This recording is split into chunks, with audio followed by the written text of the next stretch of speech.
వందే శంభుం ఉమాపతిం సురగురుం వందే జగత్కారణం వందే పన్నగభూషణం మృగధరం వందే పశూనాం పతిం వందే సూర్య శశాంక బన్హినయనం వందే ముకుంద ప్రియం వందే భక్తజనాశ్రయం చ వరదం వందే శివం శంకరం. ఓం శ్రీ దుర్గామల్లేశ్వరాభ్యాం నమః.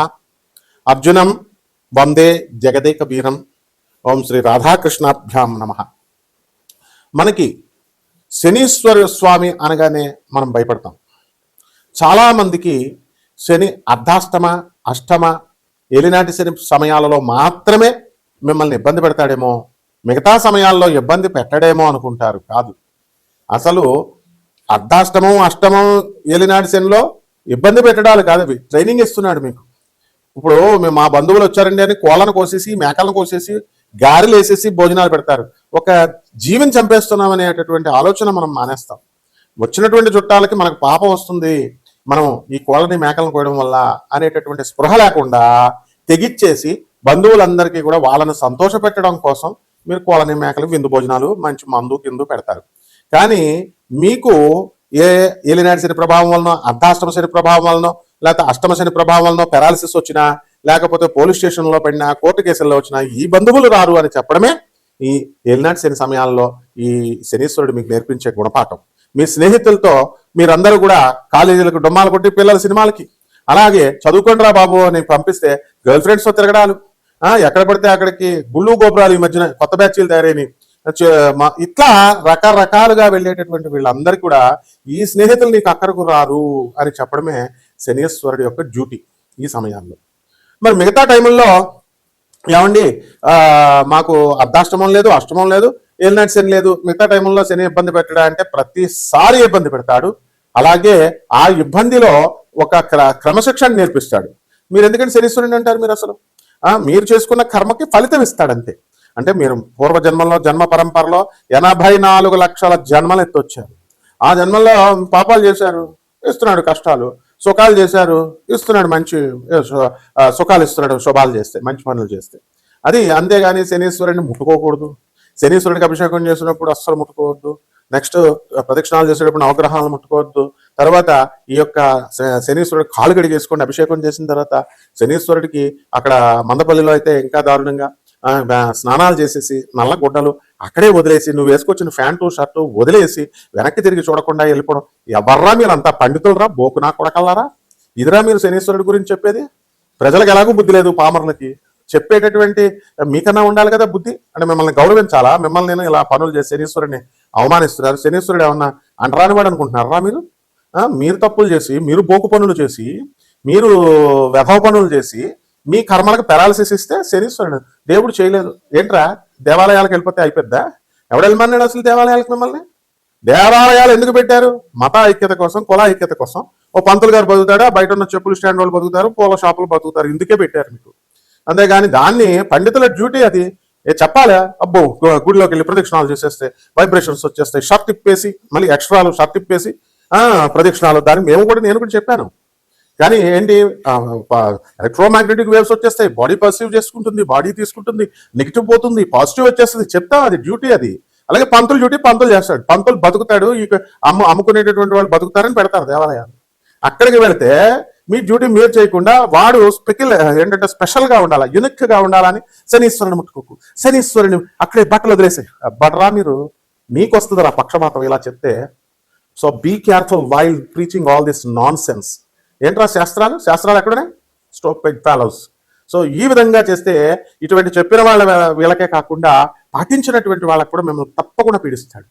రౌరవాది నరకాలకు విసిరేయడం కాదు, అసలు ఎక్కడ ఉండగానే చూపిస్తాడు. శనీశ్వరుడు శివుడిని లెక్క చేయడు, విష్ణువుని లెక్క చేయడు, బ్రహ్మను లెక్క చేయలేదు, అండ్ ఈ ఎదిరించి పడేశాడు. And it is an autonomous planet. ముందే చెప్పాను నేను, ఇండిపెండెంట్ సంస్థ అది. ఎలాగైతే ఒక ఏఐసిటికి, ఒక యూజిసి, ఒక అటానమస్ బాడీస్ ఉన్నాయో, ఇండిపెండెంట్ చార్జెస్ ఉన్నటువంటి బాడీస్ అది. సో ఎప్పటికీ ఆయన ఆన్సరబుల్ కాదు శనీశ్వరుడు. బ్రహ్మకి మిగతా గ్రహాలు నోరు మూసుకొని వెళ్ళి రిపోర్టింగ్ ఇవ్వాలి, బ్రహ్మ విష్ణు మహేశ్వరులకు ఇవ్వాలి. శనీశ్వరుడికి there is no necessity. Even నవగ్రహాల నాయకుడైనటువంటి రవి కూడా వెళ్ళి రిపోర్టింగ్ ఇవ్వాలా. అండ్ శనీశ్వరుడు అంటే reformative planet, and he will reform the society, he will amendment planet అది.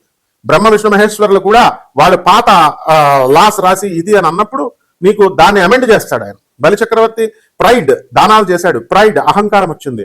అదే అప్పుడు ఏం చేశాడు, విష్ణుమూర్తిలో దూరి ప్రైడ్ అనేటటువంటి దాని వల్ల గొప్ప నేను దానం చేస్తున్నాను, చాలా మంది దానం చేస్తారు, మంచిది, అంతవరకు బాగుంది. మీ పిల్లలు చెప్పాల్సిన అవసరం ఏంటా, ఇంటికెళ్ళి మీ ఫ్రెండ్స్ గొప్ప చెప్పాల్సిన అవసరం ఏంటి అసలు? మీరు ఈ కుడి చేత్తో చేసిన దానం ఎడం చేత్తకి తెలియకూడదు, దానికి గుప్త దానం అంటారు. గుప్త దానం అంటే పేదలకు అన్నం పెట్టారు. తిరుపతిలో హుండీలో మాత్రం వద్ద అది కిరీటం వేశాడు, లేకపోతే కట్టలు వేసాడు అంటాడు. దేవస్థానం ఏం చేస్తుంది, చెప్పుద్ది రా మళ్ళీ ఇంకొకటి వస్తాడని ప్రచారం చేసుకుంటారు.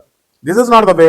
ఏం పేద ప్రజలు కనపట్లేదా నీకు, వికలాంగులు కనపట్లేదా, అనాథలు కనపట్లేదా, తర్వాత సాధు సత్పురుషులు కనపట్లేదా, సాధువులు వాళ్ళకి 10 రూపాయలు అయ్యో కానీ దేవాలయాల్లో వేస్తావు. ఇది దీనికి ప్రవచనకారులు చెప్తా ఉంటారు. ఏంటి, వెళ్ళిపోండి దేవాలయాలకు, వెళ్ళిపోండి కర్మలు పోద్ది. వీళ్ళ కర్మలే పోవు, వీళ్ళ పిల్లలే సగం మంది వదిలిపడేశారు. వీళ్ళ కుటుంబాలనే వికలాంగులు, వాళ్ళు వీళ్ళు మతిస్థిమితం లేనటువంటి వాళ్ళు వీళ్ళందరూ ఉన్నారు. అంటే చెప్తే శనీశ్వరుడు మరి ఊపుకుంటాడా, ఇస్తాడు. కాబట్టి ఒళ్ళు దగ్గరెట్టుకొని చెప్పాలి ఎవరు చెప్పినా సరే. మీరు నాన్ సెన్స్ అంతా చెప్తూ ప్రజల సొసైటీని మీరు నాశనం చేస్తుంటే అటువంటి వ్యవహారాలందరినీ కూడా రిఫర్మేషన్ చేసుకొస్తూ ఉంటాడు. రిఫర్మేటివ్ ప్లానెట్ అంటారు దీన్ని. కాబట్టి శనీశ్వరుడు ఎవరికి భయపడ్డు. అండ్ కొన్ని సంవత్సరాల పాటు విష్ణువుతో యుద్ధం చేస్తే ఏం చేస్తాడండి విష్ణువు, ఆల్టర్నేటివ్ గా ఆఖరికి ఆయన కాలు విరగొడతాడు. శివుడు అంశ అండి సింహరాశి. ఈ సింహరాశి వారికి అందరికీ కూడా 2020 సంవత్సరంలో గత సంవత్సరం కంటే కూడా చాలా అనుకూలంగా ఉంటుంది. అయితే ఈ భార్యాభర్తల మధ్య, జీవిత భాగస్వాముల మధ్య వితండవాదాలు చేసుకుని కొన్ని మనస్పర్ధలు అనేటటువంటివి ఉన్న వాళ్ళు చాలా మంది ఉన్నారు. అటువంటి వాళ్ళందరూ కూడా పరిస్థితులు చక్కబడతాయి. ఏదో రకమైనటువంటి పీడ, సంతానానికి సంబంధించో, భర్తలకు సంబంధించో, లేకపోతే కుటుంబ విషయాల్లోనో ఏదో రకంగా ఒక పీడ అనేటటువంటిది ఉంటుంది. ఉత్సాహభరితంగా ఉండాల్సినటువంటి జీవితం కాస్త నిరుత్సాహంగా, నిరాశాజనకంగా వెళ్ళడము అనేటటువంటిది ఒక కలతను మీకు ఇస్తూ ఉంటుంది. కాబట్టి ఇలాంటి విషయాల్లో మీకు గురుబలం అధికంగా ఉండడం వల్ల మీకు కాస్త మిమ్మల్ని ఊరడింపజేసేటటువంటి పరిస్థితులు ఎదురవుతాయి. అటువంటి పర్సన్స్ మీకు దొరకడం అనేటటువంటివి జరుగుతాయి. ఆ తర్వాత దానివల్ల మనకి ఈ బాధ నుంచి ఉపశమనం అనేటటువంటి జరుగుతుంది. ఆదాయం కావాలి మనకి, ఆదాయం అత్యధికంగా లాస్ట్ ఇయర్ కంటే కూడా మనకి ఈ సంవత్సరం బాగా సంపాదించడానికి అవకాశాలు ఉన్నాయి. కాబట్టి ఖర్చులు కూడా, ఇతరులకు కూడా మీరు డబ్బులు ఇప్పించేటటువంటి స్థితికి మీరు ఎదుగుతారు. ఇతరుల యొక్క కష్టసుఖాలని అర్థం చేసుకుని వాళ్ళకి సహాయ సహకారాలు అందించాలనేటటువంటి ధోరణితో మీరందరూ కూడా ముందుకు వెళ్ళడం అనేటటువంటిది జరుగుతుంది. అయితే పండితుల యొక్క ఆశీర్వాదము, పండితుల యొక్క సాహచర్యము, ఇలాంటివన్నీ కూడా ఈ యొక్క సింహరాశి వారికి కాస్త ఊరట అనేటటువంటిది కలిగించడానికి అవకాశాలు ఉన్నాయి. ఇకపోతే ఈ సింహరాశి వారు అనేకమైనటువంటి వ్యాపారాలు చేయాలని ఎంతో ఆలోచిస్తూ ముందుకు వెళ్తూ ఉంటారనమాట. కాబట్టి మీరు ఈ వ్యసనాలు ఎవరైతే ఉన్నాయో అటువంటి వ్యసన పరులు, అంటే సిగరెట్ల వ్యసనం, పేకాట వ్యసనం, ఇలాంటి వ్యసనాలు ఉన్నటువంటి అమ్మాయిల వ్యసనం, ఇలాంటివన్నీ వ్యసనాలు అనేటటువంటివి మీకు అధికమైపోతాయి. కాబట్టి ఇటువంటి వ్యసనాలను మీరు ప్రయత్నపూర్వకంగా మీరు ఫుల్ స్టాప్ పెట్టాలన్నమాట. కాబట్టి పరిహారాల దగ్గరకు వచ్చేసరికి పనులన్నీ ఆలస్యం. కాబట్టి శని జపం చేయండి, శని స్తోత్రాలు చదవండి, శనికి కిలోంపావు నల్ల నువ్వుల్ని, నల్లని వస్త్రాలను ఇచ్చి పేద బ్రాహ్మణులకి శనివారం నాడు ఉదయం 8 గంటలకి దానం చేసుకోండి. రాహు జపం చేయండి, రాహు స్తోత్రాలు చదవండి, రాహుకి కిలోంపావు మినుముల్ని, ఆవు పేడ రంగు ఉన్నటువంటి వస్తువులను ఇచ్చి పేద బ్రాహ్మణులకి శనివారం నాడు ఉదయం 8:05కి దానం చేసుకోండి.